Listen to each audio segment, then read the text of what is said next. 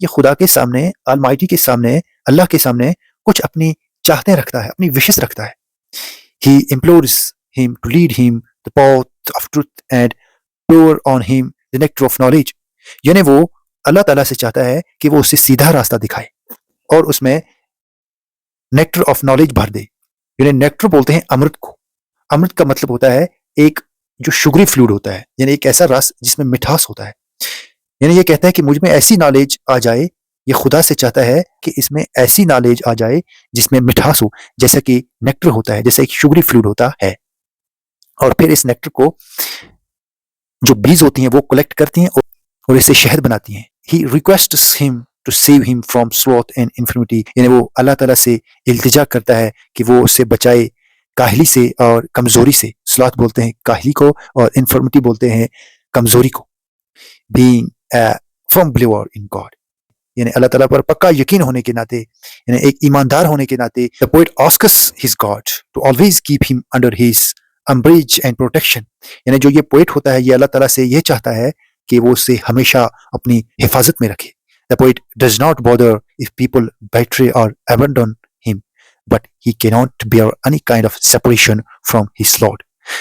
The poet does not bother if people betray or abandon him. یعنی اس جو یہ poet ہوتا ہے اسے کوئی بھی پرواہ نہیں ہوتی ہے اگر لوگ اسے بیٹرے کریں، اسے دھوکہ دیں یا اسے ترک کر دیں.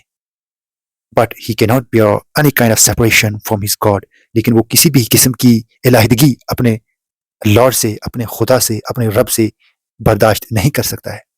یعنی یہاں پر پوئٹ یہ کہتا ہے کہ اگر لوگ اسے چھوڑ بھی دیں، مگر اگر اللہ تعالیٰ نے اسے چھوڑ دیا، لارڈ نے اسے چھوڑ دیا، خدا نے اسے چھوڑ دیا، تو وہ یہ برداشت نہیں کر پائے گا. تو اب ہم پوئم پہ آتے ہیں. اس پوئم کی ہم ورڈ ٹو ورڈ آپ کے ساتھ ٹرانسلیشن کر کے ڈسکس کریں گے. Lord, you are my hope and trust. Lead me to the way of truth. یعنی یہاں پہ یہ کہتا ہے Lord, you are my hope and trust. یعنی اے خدا آپ ہی میری امید ہیں اور آپ ہی میرا بھروسہ ہے. Lead me to the way of truth. مجھے سیدھا راستہ دکھا. Way of truth کا مطلب ہوتا ہے سیدھا راستہ، سچائی کا راستہ. How long shall I dwell in ignorance. یعنی کب تک میں جہالت میں پڑا رہوں گا. Ignorance بولتے ہیں جہالت کو. Pour me the nectar of knowledge. یعنی اے خدا نالج کا امرت مجھ میں بھر دے، یعنی ایسی نالج بھر دے جس میں مٹھاس ہو. Lend ear to my wailing and please. یعنی اے خدا میری التجا سن اور میری کرائنگ سن، یعنی میری آہوزاری، میری گڑ گڑاہٹ سن. Lend ear کا مطلب ہوتا ہے سننا، یعنی کان دھر کے سننا.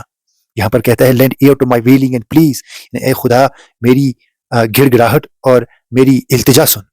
Cure me of ills and pains. یعنی اے خدا مجھے دردوں سے اور بیماریوں سے بچا. Be kind each moment to me. اے خدا ہر لمحہ مجھ پر رحم کر، مجھ پر مہربان رہ. کائنڈ بولتے ہیں مہربان کو، اور مومنٹ بولتے ہیں لمحے کو. Let me never feel in want. اے خدا مجھے کسی بھی چیز کی کمی نہ ہو. Save me from sloth, infirmity and doubt. یعنی اے خدا مجھے کاہلی سے، انفرمٹی بولتے ہیں کمزوری سے، اینڈ ڈاؤٹ کا مطلب ہوتا ہے شک سے. یعنی اے خدا مجھے کاہلی سے، شک سے، کمزوری سے یا سستی سے بچا. So charge my heart with passion, zest and hope. یعنی اے خدا میرے دل کو بھر دے جذبے سے، حوصلے سے اور امید سے. یعنی یہاں پہ جو یہ شاعر ہے یہ کہتا ہے کہ میرے دل میں جذبہ بھر دے، اس میں حوصلہ بھر دے تاکہ اس میں حوصلہ آ جائے اور اس میں امید آ جائے. Let me not ever chant the sleep inducing tales. یعنی یہاں پر یہ کہتا ہے کہ اے خدا میں ایسے گانا نہیں گانا چاہتا ہوں جس سے نیند آ جائے. یہاں پر یہ کہتا ہے کہ اے خدا مجھے ایسے گانا گانے کی توفیق عطا نہیں کرنا جس سے کیا ہو جائے، جس سے نیند آ جائے. sleep inducing tales. ایسی کہانیاں، ایسے ٹیلز جس سے نیند آ جائے. یعنی یہ ایسے گانے نہیں گانا چاہتا ہے جس سے نیند آ جائے. Let me sing the song which infuse life into the dead. یعنی یہاں پر یہ کہتا ہے کہ اے خدا میں ایسا گانا گانا چاہتا ہوں جو مردے میں جان بھر دے. انفیوز کا مطلب ہوتا ہے بھرنا. Let me sing of that which inspires people with love. یعنی یہاں پر یہ کہتا ہے کہ یا اللہ مجھے ایسا گانا گانے کی توفیق عطا فرما which inspires people. جو لوگوں کی حوصلہ افزائی کرے with love. محبت کے ساتھ. And causes all bitterness and hatred to vanish. یعنی جس سے جتنی بھی کڑواہٹ ہے اور جتنی بھی نفرت ہے وہ دور ہو جائے، وہ ختم ہو جائے۔ وینش کا مطلب ہوتا ہے ختم ہونا، اور بٹرنس کا مطلب ہوتا ہے کڑواہٹ، اور ہیٹرڈ کا مطلب ہوتا ہے نفرت۔ You brought me to the bloom، یعنی اے خدا آپ نے مجھے کھلایا ہے پھول کی طرح، with earliest vernal breeze، یعنی جو صبح کی موسم بہار میں جو صبح کی پہلی ہوا ہوتی ہے، یعنی ہوا کی جو پہلی کرن ہوتی ہے اس کے ساتھ۔ let not the burning heat of summer wither me grey، یعنی یہاں پر یہ کہتا ہے کہ جو سمر کی برننگ ہیٹ ہوتی ہے، یعنی جلا دینے والی ہیٹ ہوتی ہے، وہ مجھے مرجھا نہ جائے، جو وہ مجھے ودر نہ کر دے، یعنی وہ مجھے فیڈ اوے نہ کر دے، یعنی ودر کا مطلب ہوتا ہے مرجھا جانا۔ اور جب کوئی پھول مرجھا جاتا ہے، سکڑ جاتا ہے، تو وہ پھر گرے ہو جاتا ہے۔ پھول ودر ہو کے گرے ہو جاتا ہے، یعنی سکڑ کے پھر وہ گرے ہو جاتا ہے، مرجھا جاتا ہے، تو یہ کہتا ہے کہ اے خدا جو برننگ ہیٹ ہے سمر کی، وہ مجھے ودر نہ کر دے۔ Like dew how long shall I wait for the first flash of sun, یعنی لائک ڈیو، ڈیو بولتے ہیں شبنم کو، یعنی شبنم کی طرح۔ How long shall I wait, کہ میں کب تک انتظار کروں گا، for the first flash of sun, یعنی سورج کی پہلی کرن کا، فلیش بولتے ہیں کرن کو، یعنی جو یہ ڈیو ہوتا ہے، یہ شبنم کا جو قطرہ ہوتا ہے، جب یہ صبح جب یہ پتوں پہ ہوتا ہے یا گھاس پر ہوتا ہے، تو یہ تب تک وہیں پہ ہوتا ہے جب تک نہ اس پہ سورج کی کرن نہیں پڑتی ہے، اور جب اس پہ سورج کی کرن پڑتی ہے تو یہ پھر اڑ جاتا ہے ہوا میں۔ یعنی یہاں پر یہ جو شاعر ہے یہ کہتا ہے کہ قطرے کی طرح کتنی دیر تک میں سورج کی پہلی کرن کا انتظار کرتا رہوں گا۔ Awaken me with the flowers in the first stroke of dawn، یعنی صبح کی جو پہلی روشنی کی جو کرن ہوتی ہے اس سے مجھے ہوشیار کر دے۔ اویکن کا مطلب ہوتا ہے بیدار کرنا، یعنی جیسے پھول بیدار ہوتے ہیں صبح کی پہلی روشنی کی کرن سے، ایسے مجھے بھی بیدار کر دے۔ In form I am a man، یعنی شکل میں تو میں انسان ہوں، in substance far from humanity، یعنی لیکن انسانیت سے میں بہت بہت دور ہوں۔ subject me not to trials، اے خدا مجھے امتحان میں مت ڈال، مجھے آزمائشوں میں مت ڈال۔ shame not my human form، میری جو انسانی شکل ہے اس سے مت Sharma. forsaken by man am I، یعنی لوگوں نے مجھے دور کر دیا ہے، so they call me Mahjoor, اور وہ مجھے مہجور کہتے ہیں۔ people may desert me thus but you don't abandon me Lord، یعنی لوگوں نے مجھے دور کر دیا، لوگوں نے مجھے ڈیزرٹ کر دیا، لیکن اے خدا آپ مجھے ترک نہ کرنا، آپ مجھے الگ نہ کرنا اپنے سے۔ جو یہ پوئم ہے اس سے جی آر ملک نے انگلش میں ٹرانسلیٹ کیا ہے، اور اس سے لکھا ہے غلام احمد مہجور نے۔ تو اگلے لیکچر میں ہم اس پریئر کے، اس پوئم کے ٹیکسٹ بک کے جو کوشچنز ہیں وہی آپ کے ساتھ ڈسکس کریں گے، اور ہم آپ کے ساتھ یہ بھی ڈسکس کریں گے کہ اس میں کون کون سے پوئٹک ڈیوائسز استعمال ہوئے ہیں۔ آخر پر کمنٹ سیکشن میں اپنی رائے سے ہمیں ضرور آگاہ کیجیے گا، آپ کی رائے ہمارے لیے بہت ہی ضروری ہوتی ہے۔ Thanks for watching.